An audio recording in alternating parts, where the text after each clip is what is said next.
President Obama is still stating to the public that the Second Amendment is all about hunters. And he gets away with this because most people don't read the Constitution. This rhetoric is dangerous because as soon as people hear the word hunters, they stop caring about the right to bear arms if they don't hunt.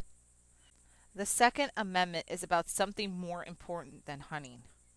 It's about liberty and our ability to fight tyranny. George Mason stated, "To disarm the people, that is the best and most effectual way to enslave them." Look, this is what the Second Amendment says. We need to read it. A well-regulated militia, being necessary to the security of a free state, the right of the people to keep and bear arms shall not be infringed.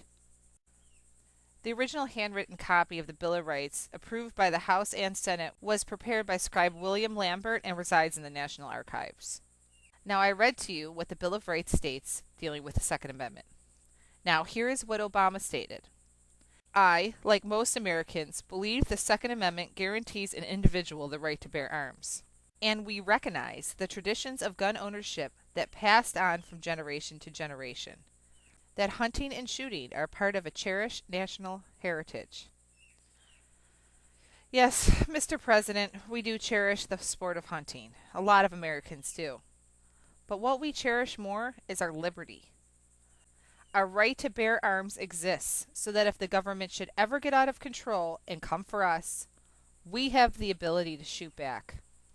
Now let's take a quick look at what the founders and people of the era were expressing through the Second Amendment.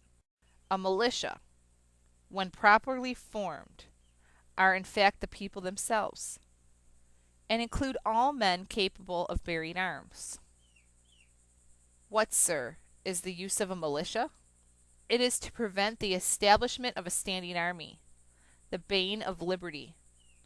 Whenever governments mean to invade the rights and liberties of people, they always attempt to destroy the militia, in order to raise an army upon their ruins.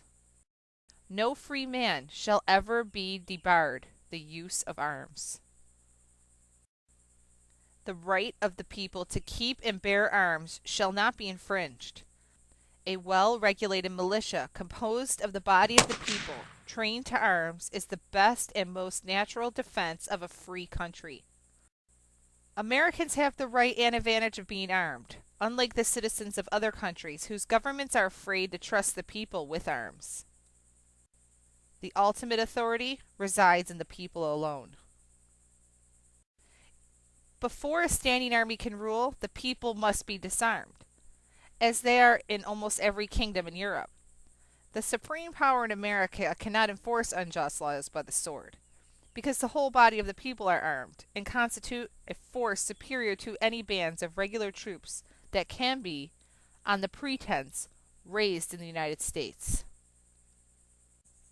But if circumstances at any time oblige the government to form an army of any magnitude, that army can never be formable to the liberties of the people, while there is a large body of citizens, little if all inferior to them in discipline and use of arms, who stand ready to defend their rights. Congress shall have no power to disarm the militia. Their swords and every other terrible implement of the soldier are the birthright of an American. The unlimited power of the sword is not in the hands of either the federal or state government, but where I trust in God, it will ever remain in the hands of the people. Let's remember, the Second Amendment is about fighting tyranny. The Second Amendment provides us a physical, material way to fight tyranny. If they take away our guns, we're done.